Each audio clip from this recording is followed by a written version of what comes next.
सिंह साहब, सारे बुज़ुर्गों को ग्रुप में मेरा राम राम, खमा गणी, जय माता जी, सत श्री अकाल। और बाकी के सारे दोस्तों को सबको मेरे तरफ से राम राम। हम ये नहीं मानते कि मोदी जी प्रो हिंदुत्ववादी नहीं है या देश के लिए समर्पित नहीं है। पहली बात, हमारा विरोध आदरणीय श्रद्धेय मोदी जी के लिए ना है, ना था, ना होगा। But the thing that hurts the victim is not the attack only from the offender, but the silence of the bystander. 40 साल से एक व्यक्ति जो पुरुषों में उत्तम है, वो राजनीति में है, शिक्षा क्षेत्र से आया हुआ है, कैबिनेट में गुजरात में मंत्री रहा था, हाल 10 सालों से केंद्र में मंत्री रहा है, Rajya Sabha member of parliament Rajya Sabha से, और एक समाज के एक छोटे से फंक्शन में बिना तर्क के, बिना कारण के, कहीं कोई इसका लेना देना नहीं था, सिर्फ टिकट डिक्लेयर होते के साथ अगर एक ऐसे समाज को, एक ऐसी मार्शल रेस के लिए जो डिस्टिंक्ट यूनिक है ऑन प्लेनेट अर्थ, अगर कोई और देश होता तो इस पूरी कौम को कहीं और रखा होता। मैं उसमें नहीं जाऊंगा कि इतिहास में क्या हुआ था, कितने रजवाड़े दिए थे, नहीं दिए थे। आप पोलैंड से लेके, बैटल ऑफ हाइवा से लेके, वर्ल्ड वॉर 1, वर्ल्ड वॉर 2, आप कारगिल देख लीजिए, ऑफिशियल लिस्ट देख लीजिए। अगर आप सेना में रहे हो या सेना से जुड़े हो तो आप ऑफिशियल लिस्ट देख लेना मार्टियर्स की, और उसमें विशेषकर खाली एक सीकर डिस्ट्रिक्ट की, राजस्थान की, और उसमें क्षत्रिय समाज का, राजपूत समाज का, उसमें मैं क्षत्रिय सबको मानता हूँ, not only from Gujarat, not only from Rajasthan, ये आपके पंजाब में भी। और हम लोग मोदी जी का विरोध नहीं कर रहे हैं, आप मान लीजिए, ये आप इतना सब जो लिख रहे हैं, मोदी जी का विरोध नहीं है। अगर ये आदमी, ऐसा क्या इसमें है, ऐसी क्या खूबियां हैं, हम भी तो जाने कि ये ऊपर यहाँ ऐसा क्या पहुंचाता है केंद्र में। जो हमारे बड़ौदा में Ranjan Ben Bhatt, x MP, जिनकी टिकट के चलते एक चर्चा निकली थी, जो प्रधानमंत्री जी का अपना संसदीय क्षेत्र था 2014 में। आप समझिए बात को, अब बात निकली है तो फिर दूर तलक जाएगी। प्रधानमंत्री जी का अपना संसदीय क्षेत्र था बड़ौदा और वाराणसी। बड़ौदा सीट छोड़ने के बाद रंजन बेन भट्ट को यहाँ से टिकट दी 2 बार। इतना, ये तीसरी बार की टिकट में इतना विरोध हुआ, before the episode of Rupala, इतना विरोध हुआ कि सीट बदलनी पड़ी। ये हमारे बुदेव ब्राह्मण समाज से आते हैं, और विरोध करने वाले भी एक्स मेयर लेडी, भाजपा की जो महिला विंग है उसमें से वाइस प्रेसिडेंट थी, नेशनल लेवल पे वाइस प्रेसिडेंट थी, डॉक्टर ज्योतिबेन पंड्या, पेशे से डॉक्टर, लर्नेड लेडी। कोई ऐसा नहीं कि राहगीर को उठा के भेज दिया और उसने अपना मंतव्य। उनके विरोध के बाद उनको पार्टी से CMD निष्कासित किया गया। उनके और उन जैसे तमाम के विरोध के बाद सीट बदली है। अभी डॉक्टर हेमांग जोशी, एक फिजियोथेरेपिस्ट को, 33 ईयर के एक लड़के को विदाउट कॉन्टेस्टिंग हेलीकॉप्टर एंट्री दी है। तो वो क्यों दी है उसकी भी मैं आपको, अगर आप पूछेंगे तो मैं पूरा तर्क के साथ जवाब दे सकता हूँ, पूरा तर्क के साथ, पूरी लॉबिंग वॉबिंग के साथ, कैसे हुई, कितने करोड़ का खर्चा हुआ टिकट लाने में, ले जाने में। मतलब ईमानदारी की और हिंदुत्व की कोई बात ना करें, ये कहीं कोई हिंदुत्व नहीं है। सोमनाथ की जो यात्रा निकली थी माननीय आडवाणी जी की, वो सोमनाथ से निकली थी। वो सोमनाथ में जिनकी ध्वजा चढ़ती है वो कौन है, वो इतिहास आप टटोल लीजिएगा। और जहाँ से ये रूपाला साहब आते हैं, उनका गांव है ईश्वरिया महादेव, अमरेली के पास। वहाँ से जिन प्रिंस की ध्वजा चढ़ती है सोमनाथ पे, उनका गांव उनके गांव से महज 40-50 किलोमीटर की दूरी पर है। उनकी ध्वजा चढ़ती है, सोमनाथ को भी उनके पैरों में रख के उनकी ध्वजा चढ़ती है। मतलब आप हमारी उपेक्षा ना करें, समाज की उपेक्षा ना करें। हमें आपसे किसी चीज़ की आशा नहीं है, हम और कोई चीज़ की हमें चाहत नहीं है। लेकिन जिस तरह से अननेसेसरीली हमें साल दर साल इलेक्शन के आगे, पिछले साल पिछली टर्म में अहमदाबाद के सिटिंग एमपी ने ये चीज़ कही थी, और ये डेलिब्रेटली बुली किया जा रहा है, ये डेलिब्रेटली हर बार बुली किया जा रहा है। और हम प्रो इंडियन प्रो नेशनलिस्ट है, इसीलिए हमने कभी नक्सल मूवमेंट नहीं किया, ना खालिस्तान मूवमेंट किया है। आप चंडीगढ़ से हो, आपको पता है ऑपरेशन ब्लू स्टार क्यों हुआ था। हमारे यहाँ बहुत सारे शक्तिपीठ है, बहुत सारे देवी स्थल है, और बहुत 100 राष्ट्र है थे, छोटे बड़े 100 राष्ट्र खाली सौराष्ट्र में थे। Central Gujarat, north Gujarat, south Gujarat छोड़ दो, सिर्फ 562 में सिर्फ 100 सौराष्ट्र में थे। लेकिन हमने कभी हमारे मार्शल रेस को, हमारे अपने अंदर की जो क्वालिटीज़ है, उसका कभी दुरुपयोग नहीं किया। भाले तलवार, आपने जो आगे लिखा कि भाले तलवार का ज़माना, हम भी मानते हैं बैलेट का ज़माना है, अभी बुलेट का नहीं है, हमें बिल्कुल पता है। और इसीलिए कभी आपने न भूतो न भविष्यति 20 दिनों में चलने वाला आंदोलन कभी हिंसक नहीं देखा है। बाकी जाट आंदोलन हुआ आप हरियाणा की और आपकी पंजाब की बॉर्डर पे, किस तरह से हुआ था, किस तर्ज पर गया था, आपको भी पता है। और ना हो तो किसी मीडिया वाले से कह के आर्काइव में से वो विजुअल्स निकाल लेना, ताकि पता चले कि हिंसा किसे कहते हैं। ये बहुत संयम वाला समाज है। कल राजकोट कमलम में आवेदन देने गए, बड़े शालीनता से, बड़ी मर्यादापूर्ण तरीके से आवेदन देने गए। अब तो हम तो ये चाहते हैं कि अब इन्हें भारत रत्न के लिए आवेदन के लिए जाना चाहिए। अगर रूपाला जी में इतनी ही खूबियाँ हैं तो क्यों ना इन्हें भारत रत्न दिया जाए। वैसे भी चुनाव से आगे सारे एरियाज़ में और जातिवादी उस पर ये दिया था कर्पूरी ठाकुर जी को, बिहार और शेड्यूल कास्ट को मनाने के लिए, इम्प्रेस करने के लिए, चौधरीयों के वोट लेने के लिए चौधरी सत्यनारायण सिंह जी को दिया गया। मार्गदर्शक मंडल में जिनको गोवा की कार्यकारिणी में ही मार्गदर्शक मंडल में फेंक दिया था, उनको कुछ तो देना था, तो उन्हें भारत रत्न से नवाजा गया। मतलब इस तरह की बात ना करें, और लॉबिंग करनी है तो अब इनको भारत रत्न देना चाहिए, क्योंकि इतना शिक्षा क्षेत्र से जुड़ा हुआ आदमी, इतने साल कैबिनेट में रहा, निश्चित वो कोई जानकार होगा इतिहास का, तभी इन्होंने इतना मच्योर्ड बयान दिया है। तो इनका लॉबिंग अगर आपको करना है तो आप भारत रत्न के लीजिए, भारत रत्न के लिए करिए, एक अलग प्लेटफॉर्म बनाइए और भारत रत्न की लॉबिंग करिए। गेमिंग कर सकते हैं प्रधानमंत्री जी, और गेमिंग वालों को टाइम दे सकते हैं। एक बयान पर्सनली उनका ये होम स्टेट है, आपको नहीं लगता कि उनको एक बयान किसी को बुलाकर या जहां उनकी आवाज़ पहुंचे ऐसे लोगों तक वो करना चाहिए? आप 3 लोगों को टाइम दे रहे हो। इंडिया को गेमिंग, मतलब बच्चों को फैंटम बनाना है, या बच्चों को महाराणा प्रताप बनाना है, या शिवाजी बनाना है, या गुरु गोविंद सिंह जी बनाना है? क्या चल रहा है और आप किसको हाईलाइट कर रहे हो? मतलब प्रायोरिटी क्या है आपकी? अगर चुनाव के सामने आपका एक समाज को लेकर ये रवैया है, तो जीतने के बाद तो आप क्या ही कर ली, आप क्या करिएगा? हम फिर भी आज आदरणीय मान रहे हैं, देश को एक नई कायाकल्प की तरफ लेके गए, निश्चित उनका हाथ है। लेकिन सरकारों, बहुत सी सरकारों का बहुत कुछ देश बनाने में काम रहा है। हम कोई बीजेपी के एंटी नहीं है, हम सालों साल, साल दर साल हम बीजेपी को वोट देते हैं। और आपने जो राम यात्रा का स्टंट जहाँ से शुरू किया था और जिससे बीजेपी बनी है, उसका गोत्र तो निकालिए। अयोध्या के आसपास जितने भी गांव हैं गोंडा की तरफ, उन राजपूतों का क्या आहुति थी, क्या बलिदान था राम मंदिर के लिए, वो भी सब देखिए। देश में इतने मूवमेंट्स हुए, अभी नक्सलाइट मूवमेंट अभी चल रहा है, खालिस्तान मूवमेंट अभी भी चल रहा है। कभी आपने देखा कि राजपूतों ने कभी अलग राष्ट्र, अलग उसकी वो की? अब आप सिखा रहे हो, अब कुछ भी हो सकता है। अब 7 जून के बाद सब कुछ होगा, अब सब कुछ होगा और होना चाहिए, क्योंकि ये तो टेकन फॉर ग्रांटेड ले ले रहे हैं।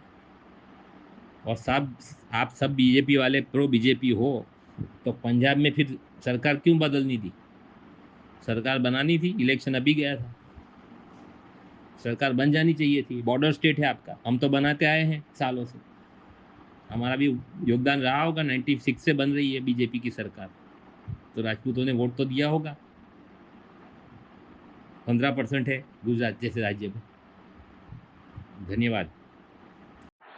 सिंह साहब, और एक चीज़, हमें पिछले 20 दिनों से समाज के बड़े लोगों से, राजनीति के बड़े लोगों से, हमारे भूपाणी साहब है, हमारे अटिल साहब है, माटिल साहब है, सब कह रहे हैं कि राजपूत समाज को अपना कद बड़ा करना चाहिए और माफ़ी दे देनी चाहिए। मैं भी इनसे सहमत हूँ कि भाई समा ही वीरस्य भूषणम, इस पर चलना चाहिए। लेकिन मैं ये एक गुजारिश करना चाह रहा हूँ, सारे लोग जो पब्लिक लाइफ में हैं, ये सारे जितने भी पार्टी के जितने बागड़ बिल्ले हैं, चाहे बीजेपी के हैं, चाहे कांग्रेस के हैं, चाहे आम के हैं, झाप के हैं, बाप के हैं, सारे, नीरव मोदी पर एक बयान हुआ था सूरत में, उसके चलते मोदी समाज ने एक पीआईएल दाखिल की कोर्ट में, और जिसके चलते एक महोदय की संसद में बैठने की जो काबिलियत थी वो भी जाती रही। ये ऑन रिकॉर्ड है, 2023 में ही हुआ था। तो पब्लिक लाइफ में जो लोग रहे थे और 20 साल मुख्यमंत्री रहकर 10 साल प्रधानमंत्री रहे, उस किरदार, उस मैच्योरिटी के लोगों को, आपको नहीं लगता कि माफ़ी जैसी बड़ी चीज़ समाज में रखनी चाहिए थी, जिसको देखकर छोटे लोगों पर इसका असर पड़ता और छोटे लोग इससे सीख पाते, हम जैसे छोटे लोग, छोटे छोटे समाज पर इसका एक असर पड़ता। क्यों वहाँ के लोकल मोदी लीडर्स, मोदी जो बीजेपी के जो एक्टिव लीडर्स थे सूरत के, उनके थ्रू पीआईएल क्यों करवाई गई होगी, और सुप्रीम तक एक छोटे सी बात को, इलेक्शन स्पीच को इतना मोल्ड करके, पीआईएल करके उनकी एज अ पार्लियामेंटेरियन की भी जो पोस्ट थी उसको भी रद्द कराया गया। एक तरफा बात हमेशा समाज के लिए हानिकारक रही। हम तो कांग्रेस को मानते ही नहीं हैं, लेकिन जो चल रहा है वो होना नहीं चाहिए। आप कल का एपिसोड देखिएगा कि गेमिंग इम्पोर्टेंट है या औरतों की, एक ऐसे समाज की औरतों की जिनके साथ गेम हो रही है, वो इम्पोर्टेंट है। ईगो की बात भी नहीं है इसमें, लेकिन ऐसा तो क्या है, निश्चित यहाँ से कुछ जाता होगा। जैसे हमारे यहाँ कैसा है, क्या है पुलिस में कि एक छोटा कांस्टेबल बुटलेगरों से कुछ लेता है, ऊपर वाले को, ऊपर वाले को, ऊपर वाले को, निश्चित यहाँ से कुछ जाता होगा या जाता रहा है। और बाकी ये आप जो स्मृति जी का ब्रूट वाला जो वीडियो देते, ऐसे बहुत ब्रूट, ये सारे, ये इलेक्शन मैनिफेस्टो है, ये बहुत ऐसा सब होता है, धीरे धीरे निकलेगा, सारी चीज़ों का गोत्र निकलेगा। जितना देश में इंफ्रास्ट्रक्चर बन रहा है बहुत अच्छी बात है, बुलेट ट्रेन हो, ये हो, वो हो, बहुत ही अच्छी बात है, लेकिन इसके आसपास की जितनी भी रियल एस्टेट प्रॉपर्टी है या ज़मीनें हैं, पिछले 10 सालों में एडवांस में किन लोगों ने ली है, डायरेक्टली इनडायरेक्टली कौन लोग इन्वॉल्व है, और ये एक टिपिकल जोन से ही क्यों जा रही है, ऐसी सब चीज़ों का भी हमें पता करना चाहिए। मैक्सिमम ज़मीनें किसने ली है, और इंफ्रास्ट्रक्चर में इतना बूम आएगा तो क्यों आएगा, और किन लोगों को इसका विशेष फ़ायदा होगा, चाहे कोंकण में हो, चाहे नॉर्थ साउथ गुजरात में हो, चाहे टूवर्ड्स कोटा जयपुर हो, कहीं पर भी हो। नोटबंदी से, नोटबंदी के पैसों से किनको लाभ हुआ है और किन्होंने इन्वेस्टमेंट किया है, और नोटबंदी से पहले भी हुआ है। जैसे हमारे यहाँ SEZ है दहेज, तो दहेज के आसपास कभी पता करिए, हम लोग सोशल मीडिया पे बहुत लगे हैं, कभी ये सब भी पता करिए कि ज़मीनें, मैक्सिमम ज़मीनें दहेज की, पूरा एक ज़िला जैसा खरीद लिया है, वो ज़मीनें किसकी है, और विशेष बुलेट ट्रेन और जो 4 लेन बन रहा है हाईवे, वो वहीं से क्यों जा रहा है। ये अलग तरीका है ऊपर की कमाई का। ये थोड़े समझे हुए हैं, सीखे हुए हैं, ट्रेंड लोग हैं, ये कांग्रेस वाली गलतियां नहीं करते 2G 3G की, ये अलग तरीके से डील करते। बात निकलेगी तो दूर तलक जाएगी। गेमिंग में टाइम दे सकता है आदमी, लेकिन अपने होम स्टेट में चल रही एक उठा पटक पर उनका एक मंतव्य नहीं आता। गारंटी तो है मोदी जी की। और सिंह साहब, ये तो मैं ऐसे ही आपको, मैं डोंट थिंक दैट मैं I am trying to be different from the lead. मैं ऐसी कोई बात में अलग आपसे हूँ नहीं। मैं आपका एक बहुत छोटा छोटा भाई हूँ। मैं बहुत छोटी बात कर रहा हूँ, लेकिन बहुत कुछ सीखना है। 26 में से 26 इस बार बाड़मेर, राजस्थान और बालोतरा के सीट से कोई लाके दिखाए। राजस्थान में एक 26 साल के लड़के को हरा के दिखाए। 36 कौम, सारे समाज, इसमें सिख समाज भी है, मुस्लिम समाज भी है। बॉर्डर एरिया, सबसे बड़ी बॉर्डर लाइन है, सबसे टफ बॉर्डर लाइन है, जहाँ पर मतलब 7 या 8 महीना देश के अलग हिस्से से लोगों का वहाँ नौकरी करना भी, CASF और BSF हो, उनका ऑफिसर्स को भी एक्लोमेटाइज करने में 1 से 1.5 महीना लग जाता है। ऐसी जगह से 26 साल का लड़का रविंद्र सिंह भाटी, सर्व समाज उसके साथ है। कैंडिडेट नहीं मिल रहा है। भजन लाल साहब को 2-2, 3-3 बार उनको मीटिंग करनी पड़ी। जयपुर से उदयपुर प्लेन में ले जाकर किसी तरह मनाने की कोशिश की कि बैठ जाइए, लेकिन उन्होंने कहा नहीं, पब्लिक जो कहेगी। जन नेता ऐसा होता है। आप बच्चे में ठहराव देखिएगा, not because he is a Rajput. I am, बच्चे में ठहराव, बच्चे में समझदारी, लोगों को लेके चलने की जो उसमें एक अस्मिता है। यहाँ तो एक सिंगल, आप बॉडी लैंग्वेज देखिएगा सिर्फ रूपाला साहब की सर, आपको लगेगा कि कितना उससे भरा हुआ, कैसे ये लोग पाल सकते हैं। और मैं तो आश्चर्य में हूँ कि संघ जैसी एक संस्थान, जिसकी अपनी भगिनी संस्थान है बीजेपी, इतनी इतनी तोड़ मड़ोड़ कर रही हर जिले में, विशेषकर गुजरात में। अगर ये अभी शांत नहीं हुआ तो this is a nail in the coffin.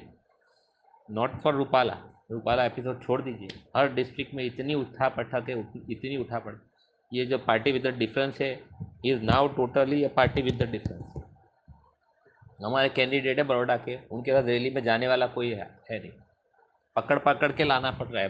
Baroda जैसे, जहाँ जो गढ़ कहा गया है पूरे हिंदुस्तान की, जिसने बीजेपी की नींव डाली थी 87 में, फर्स्ट आफ्टर अहमदाबाद कॉरपोरेशन, पहली सीट यहाँ पर हमारे बाजवाड़ा की नलिन भट्ट साहब की है। वाजपेयी साहब सब यहाँ पर आते थे। मतलब कहीं कोई जहाँ डंडा पकड़ने वाला नहीं था, झंडा पकड़ने वाला नहीं था, तब बड़ौदा की नींव डली हुई। प्रधानमंत्री जी का अपना संसदीय क्षेत्र और इतनी उठापटक है, उतनी उठापटक है। जिस दिन मोदी जी, आदरणीय श्रद्धेय मोदी जी नहीं होंगे, आप देख लीजिएगा, ये जब टाइटैनिक डूबेगा ना, तो ये चूहे सारे कूद के पहले भागेंगे। कोई जो हम थोड़ा सा हिप्नोटिज्म से बाहर आने की ज़रूरत है। अच्छा विरोध पक्ष, मजबूत विरोध पक्ष की भी ज़रूरत है।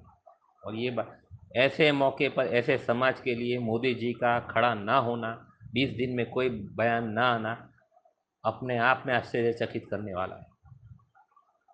हमने तो कभी नहीं दिया था, लेकिन मेरा पिछले 7 दिनों से मेरा पर्सनल में मुझे इतना इससे मैं आहत हूँ कि मुझे अब तो ये लग रहा है कि मैं तो जितनों को मिल रहा हूँ मैं करूँगा ये एजुटेशन, मेरा वीडियो भी बनेगा, मैं अरेस्ट भी होने वाला हूँ, और मैं कुछ ऐसा कर जाऊँगा जो कभी किसी ने ना किया हो, ना भूतो ना भविष्य। कमल का फूल, जीवन की भूल। ये अभी सिर्फ इनकी लाइन इसीलिए बड़ी है क्योंकि विरोध पक्ष की लाइन है ही नहीं, ये बिल्कुल छोटी। बाकी ये अपने मेरिट पे, अपने गट्स पे देश में है ही नहीं। अगर तो सजड़ विरोध पक्ष होता और अपनी बात रखने वाला होता, तो इनको लेने के देने पड़ जाते। आप देखिए साबरकांठा में 2-2 बार रिवाइज करना पड़ रहा है सीट्स, जो होम स्टेट है। 26 में 26 जिन्होंने दी, भरूच की सीट भी निकलेगी कि नहीं वो गॉड नोस। मनसुख वसावा और चैतर वसावा, अब मनसुख वसावा और चैतर वसावा, आम आदमी पार्टी चैतर वसावा, तरह तरह के लोभ लालच प्रलोभन, ईडी मीडी सब चैतर वसावा जैसे को भी उठाने वाले थे, जो केजरीवाल को हो सकता है। आम आदमी से हमारा कोई लेना देना नहीं। जो किया है, जो वाइन की जो नीति हुई है, उस पर जो काम हुआ है हुआ है। लेकिन ईडी को कहना है हमें कि कुछ दिन तो गुजारिए गुजरात में। 30 साल से रिकॉर्ड निकालिए, 30-35 सालों से कोऑपरेटिव लेवल के जितने भी गुजरात के नेता है, वहाँ से मेरे ग्रुप में सारे मेंबर्स मेरी बात सुन रहे होंगे, तो कोऑपरेटिव लेवल के जितने नेता है, तालुका पंचायत, जिला पंचायत और एमएलए एमपी के जितने भी बीजेपी के नेता हैं, एक ज़माने में टू व्हीलर खरीदने की औकात नहीं थी। राजदूत स्प्लेंडर, राजदूत के काल से ये शुरू हुआ था। राजदूत लेने की औकात नहीं थी, चेन सेट बदलाने की औकात नहीं थी। आज रेंज रोवर में घूम रहे हैं, फॉर्च्यूनर में घूम रहे हैं। तो ये अपने आप में ईडी का मुद्दा है। और कहीं करोड़ों की ज़मीनें हैं, करोड़ों की ज़मीनें हैं।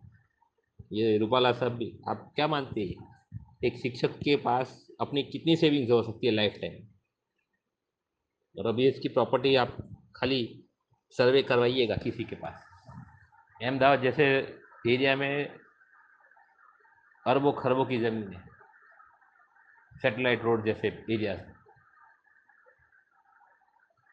मतलब हमाम में सारे ही नंगे हैं, दूध का दूल्हा यहाँ कोई नहीं है। ये जो अपने आप को पोस्ट कर रहे हैं लार्जर देन लाइफ और प्रो हिंदुत्व और देश के लिए समर्पित बनने,